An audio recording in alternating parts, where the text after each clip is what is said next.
Hello, my friends, and welcome. Welcome to another vintage fountain pen review. Today I have for you this beautiful Italian fountain pen. We are talking about the Aurora 98.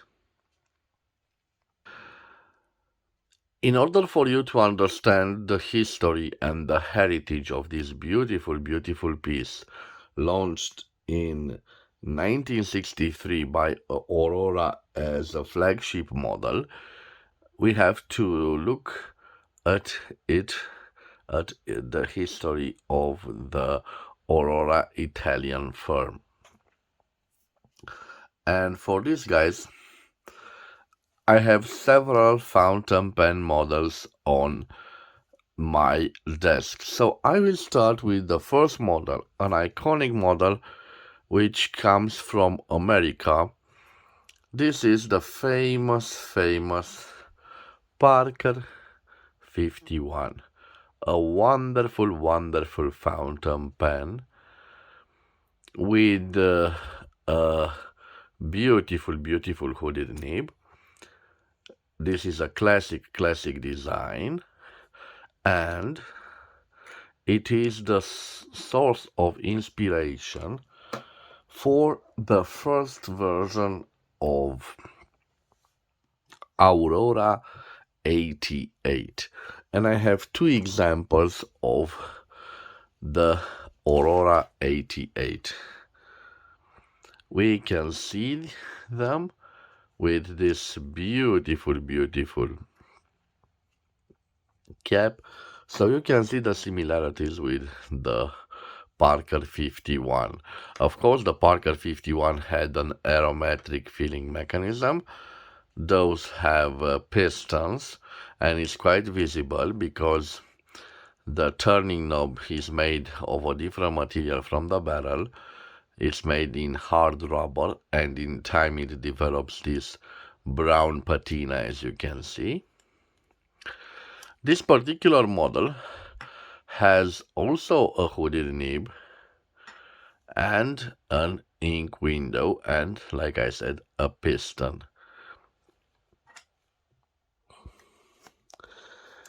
In time, the Aurora 88 had different variations, and this is a newer one. If this is the 88K, also with an ink window and a piston filler.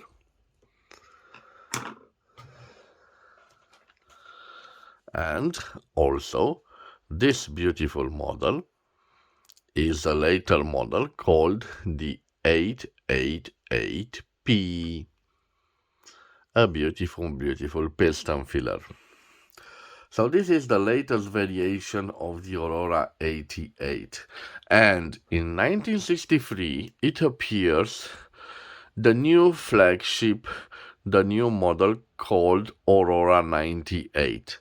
As you can see, it has a similar cap with the latest version of the Aurora 88, but as we look closely, we have a different pattern here on the clip.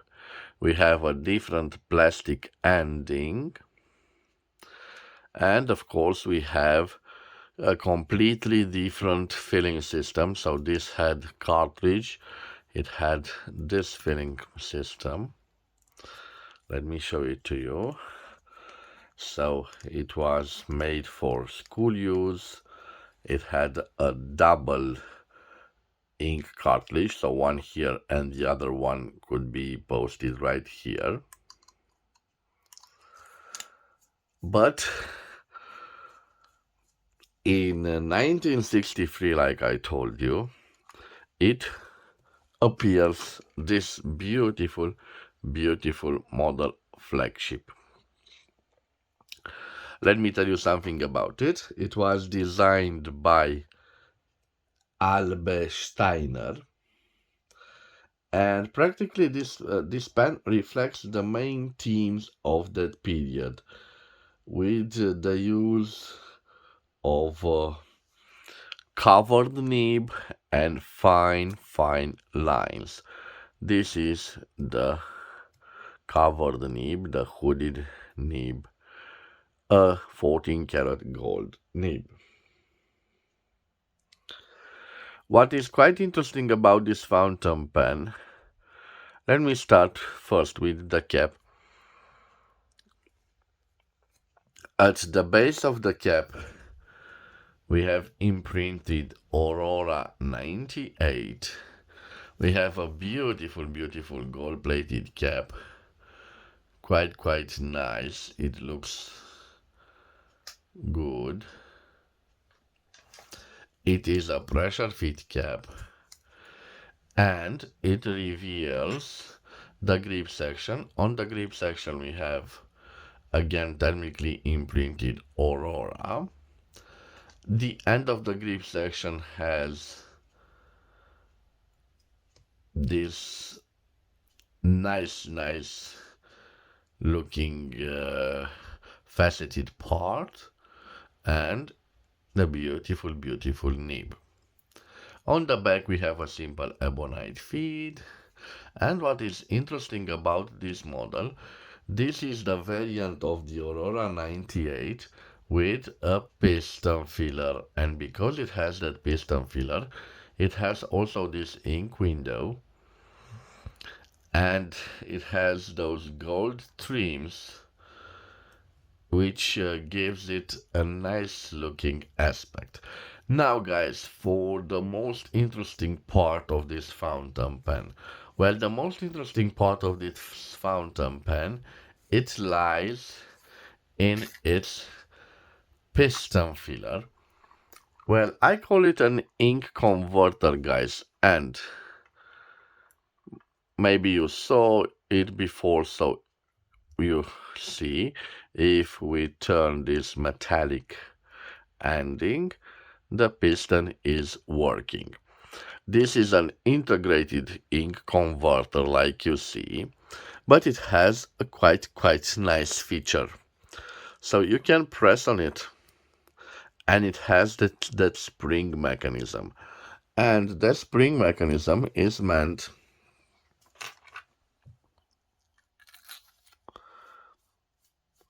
for you to simply feel it from this side. If we push on it, it comes back to the original state. So I'm not so sure, guys, in my collection this is a unique system. So this integrated ink converter is pretty common. But this part with this spring that operates this rod is quite amazing and interesting. They called this mechanism the magic system reserve because it allows to obtain a few pages of writing once the ink in the tank has run out, keeping some of it in a recess in the piston head. So quite interesting. We have here the reserve of ink. Well, in 1963, this was an innovative system. It was found also at the Germans from Geha. They had here a little button and it was designed for school use. So when you were left without ink and you didn't have the time to fill it from the bottle, it could hold you for 1 or 2 pages. It was a system designed for school use. But this time, a similar system but interesting in the end of the piston, quite nice, quite nice. It shows that this fountain pen had a great design. As you can see, it is made of a black plastic resin. The barrel, of course, has this part, has a hole in the barrel because I told you, you can operate it by pressing this interesting spring mechanism.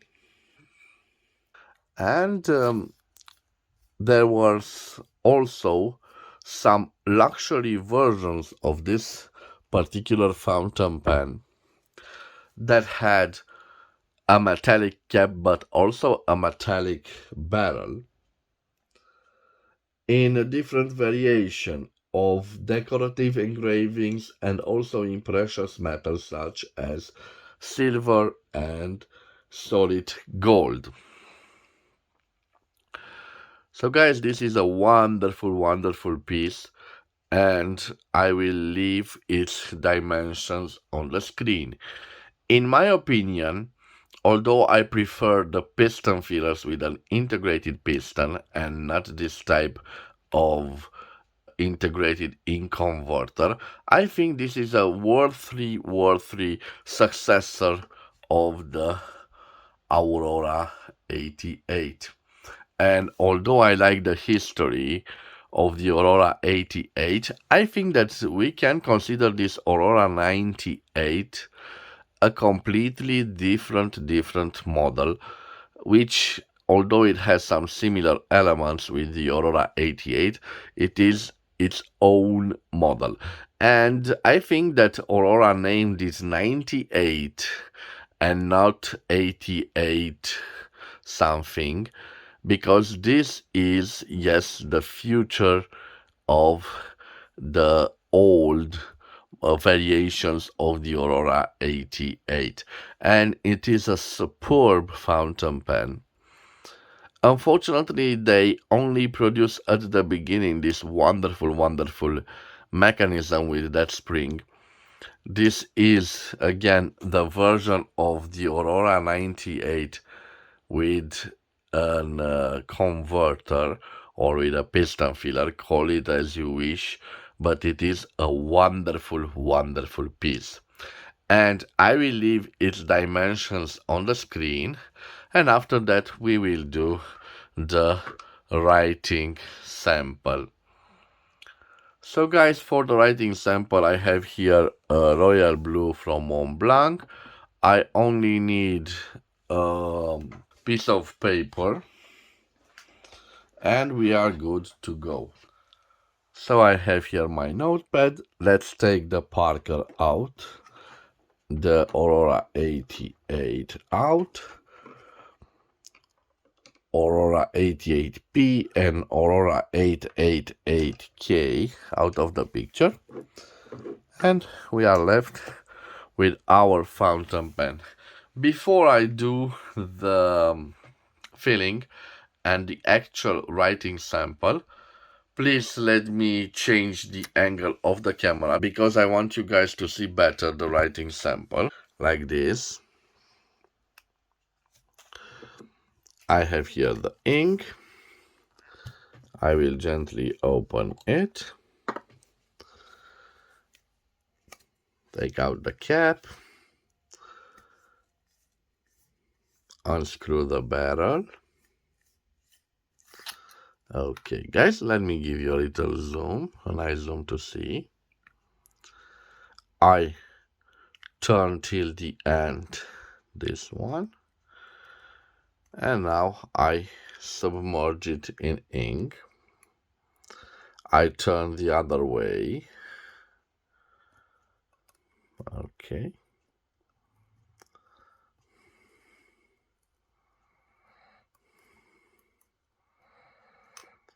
And now, guys, you can see we have a generous amount of ink in the reservoir. Let me put back the ink. I will take a little tissue to remove the excess of ink. Remember, guys, after you use the ink bottle, always put back the cap to avoid little accidents. Let me see if it writes. Okay, it certainly writes. So now I will put back the barrel. And now we are ready for the writing sample. So first of all, let me see. We can certainly post this fountain pen. It looks quite all right. But guys, in time it will develop some small micro scratches. It doesn't have some plastic to avoid that inside the cap, but it is what it is. I prefer to use it uncapped. So guys, this is the beautiful Aurora 98. It was made in Italy and it hit the market in 1963. This particular version of the Aurora 88 is the Aurora 88 with, let's say, a piston filler.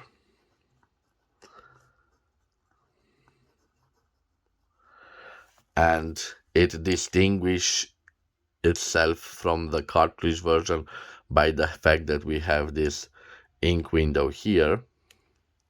Okay, Aurora 98, a piston filler, better said an integrated ink converter. Okay, it has a beautiful 14 karat nib.